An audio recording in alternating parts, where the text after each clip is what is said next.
You've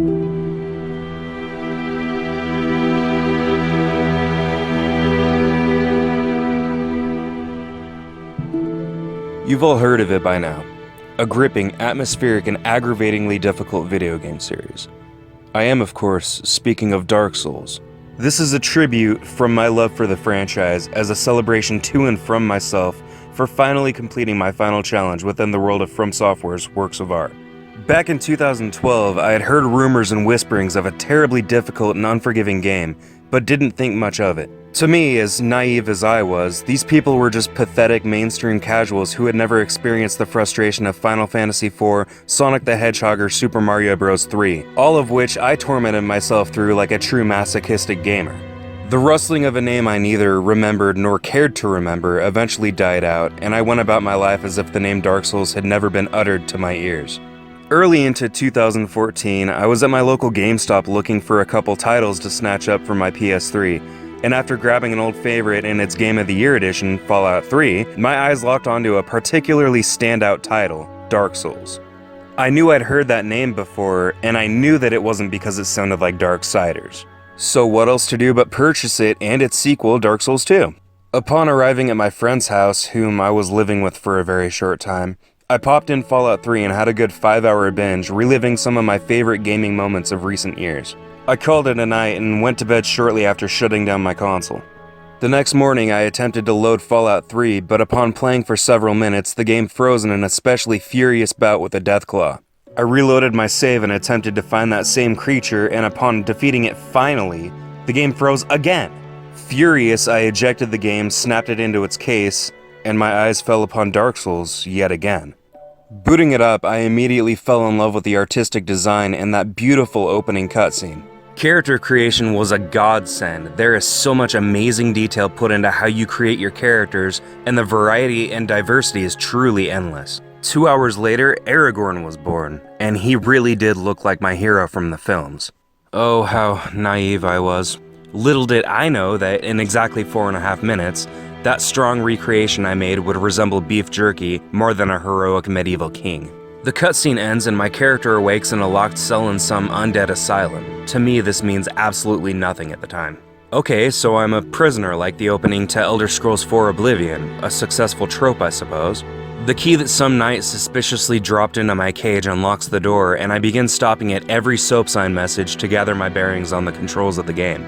I felt right at home with this design choice as I've played my fair share of first-person adventurers and third-person action RPGs, and the controls felt utterly natural to my veteran gaming hands. I see a rotted man beating his fists against the walls, so I naturally use this as an opportunity to gain a very tenuous grasp on the controls and mechanic. Everything seems fairly straightforward, so I move on. After killing a few more near-helpless undead, I arrive at an odd aesthetic anomaly, some sort of burnt-out fire pit, and ahead of that, 2 massive doors. Instinctively, I avoid the fire pit and head straight to the doors, opening them and dashing in right to the center of the room. My instincts had finally abandoned me after leading me astray. An enormous and hideous blob of a monster wielding a colossal axe, fittingly named the Stray Demon, falls directly on top of me, killing me instantly. I respawn back in my cell and make a mad dash to the doors. Now there's some kind of white misty fog covering the door. I double back and finally decide to interact with the bonfire, as it was apparently named. After lighting it, it gives me the option to rest at bonfire. I immediately recognize this as the game's form of a checkpoint system and safe haven. And so I rush back up to the foggy wall, interact with it, and proceed to have my character smashed flat by that gargantuan beast. This went on for a good 6 or 7 attempts before I realized that the weapon I currently had was utterly useless, and this fight must be meant for later. Which is when I noticed, to the left-sided wall of the boss arena, a small opening that I swiftly threw my character inside of, revealing another bonfire while the gate behind me closed. This game element, and many more, are what makes this series so enthralling to play, and that's just my opening moments with the game. Even now, as a fully fledged veteran of Dark Souls, having beaten the first and second games through to New Game Plus 3, and completing the third entry, and all of their DLCs, the latest installment still has me shaking my head and chuckling at my idiocy and naivety. One particularly noteworthy moment of this happening was during my first visit to the Irithyll Dungeons, a location very reminiscent of a specific location from Demon Souls, From Software's first foyer into last gen's PS3. I had heard a bit about this location and its infamous jailers, and knew that I would soon be having flashbacks of my time with Demon Souls, so I decided to simply buck up and take it one chamber at a time. I killed the first jailer with little issues, allowing him to pass by the tunnel leading into the maid holding cells before creeping up behind him with a one-hit KO backstab that I take much enjoyment in performing. Okay, I thought to myself, that was a little too easy, so better be prepared for the worst. And prepared I was not. Sneaking down the first corridor of the massive prison, I didn't even notice when a hollow dashed out of its cell, arms extended, and shoved me off the ledge onto the lower cell block. This had me setting my controller down while my character was ripped to shreds by maggot monsters and undead, shaking my head and laughing out loud at my stupidity at falling for such an obvious trick. Again, for veteran and rookie players alike, the entire series has both secrets and traps in store. From the easily spotted a mile away to the most mind-blowing, seemingly out of nowhere, all I can do is laugh when I stumble into the many, many traps and feel like a god when I successfully avoid them as if I knew what was coming ahead of time. But why am I discussing this now? Well, because I wanted to give a tiny bit of insight into my experience with the series before jumping headlong into the bulk of this, which is why do I torment myself with these games, and what do they actually offer me in their extreme difficulty? One easy answer can sum up both those questions, but to give a non-gamer, a casual gamer, or someone who hasn't yet touched on the Souls series a better notion of what this series means to me, I have to go much, much deeper than that. And so, I will be bearing my heart and soul to anyone who wishes to enter the fog, describing in depth my first-hand experiences and countless feelings towards these games and their creators. Dark Souls games are really freaking hard. That is something I have adamantly stated numerous times in our previous videos about the franchise on the channel.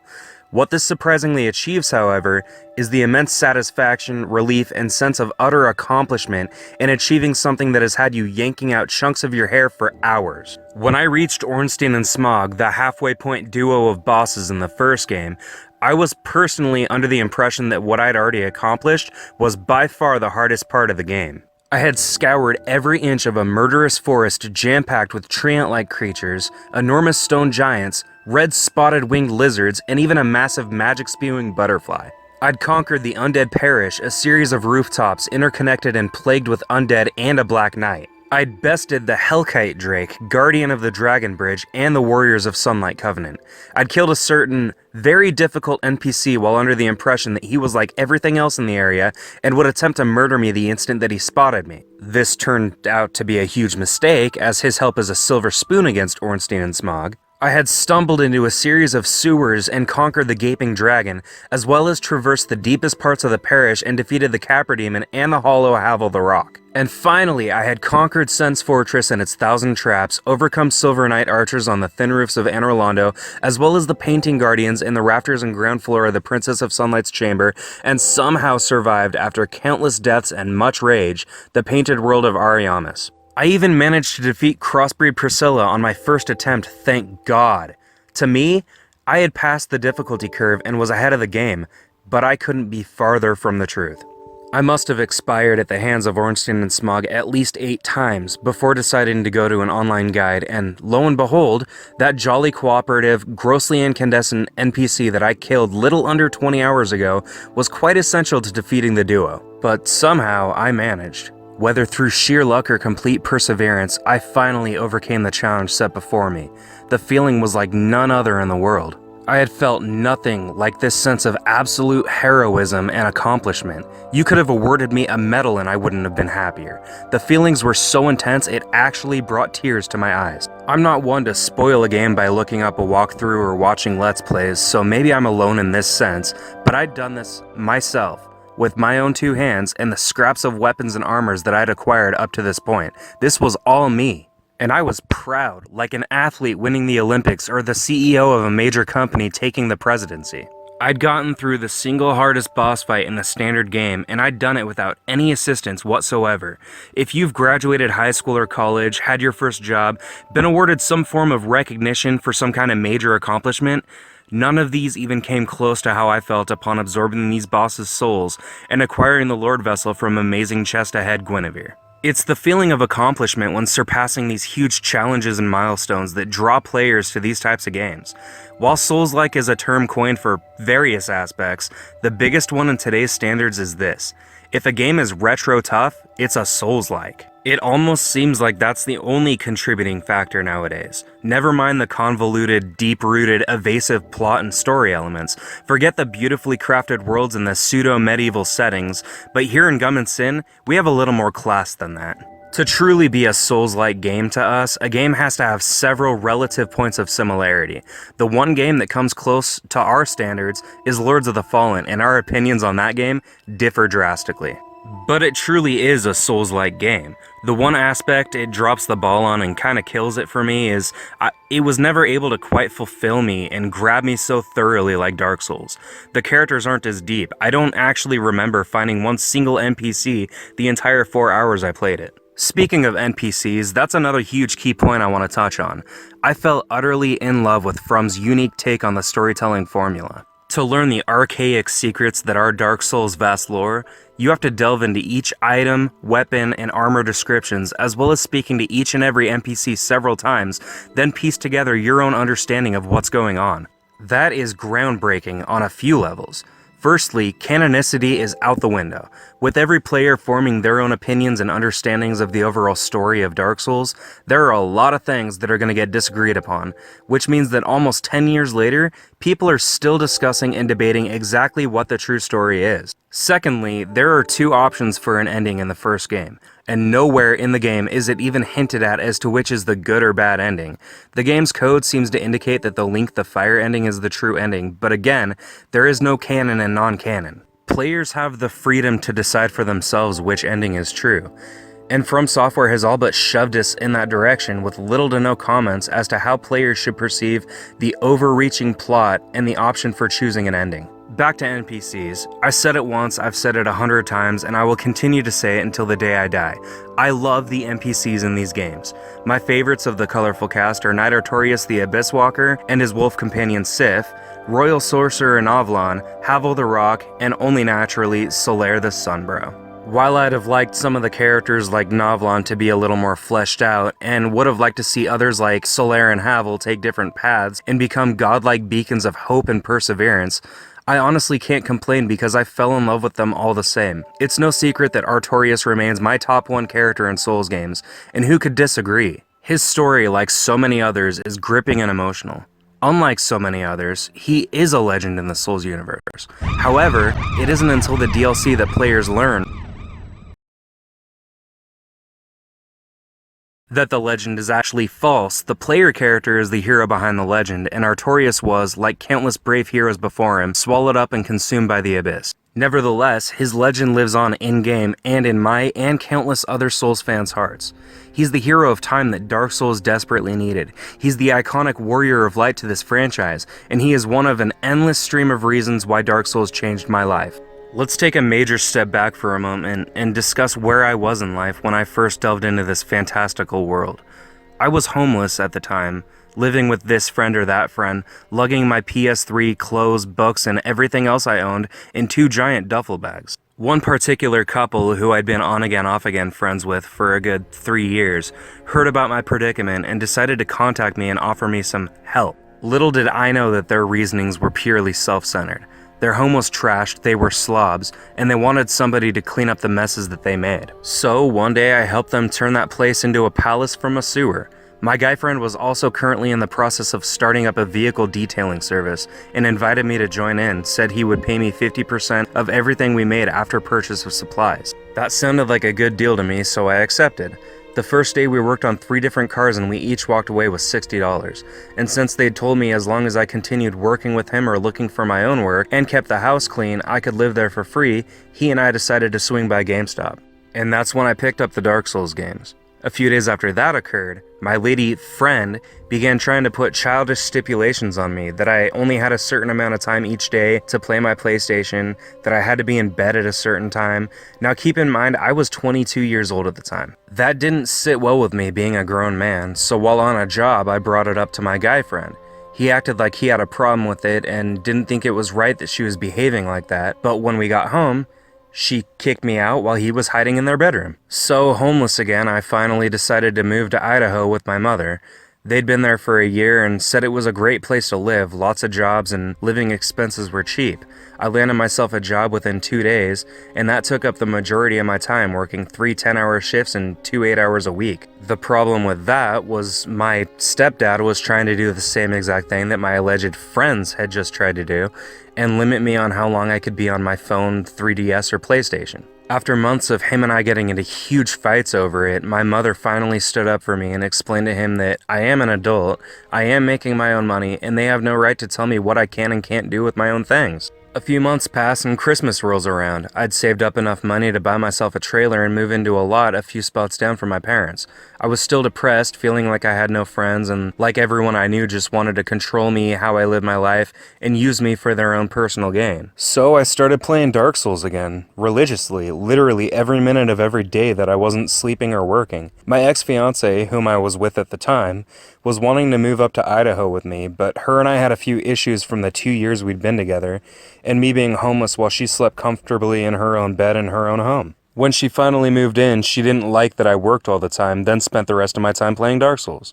She liked the games, I forced her to play now and then, and she was really starting to get into it, but when she started trying to limit how long I could play, things got really bad. She ended up taking a vacation back home for her brother's wedding, being gone almost 2 months, and when she finally came home, it was to pack her things and leave, completely blindsiding me. If I played Dark Souls a lot prior, it was nothing compared to how much I played after she left.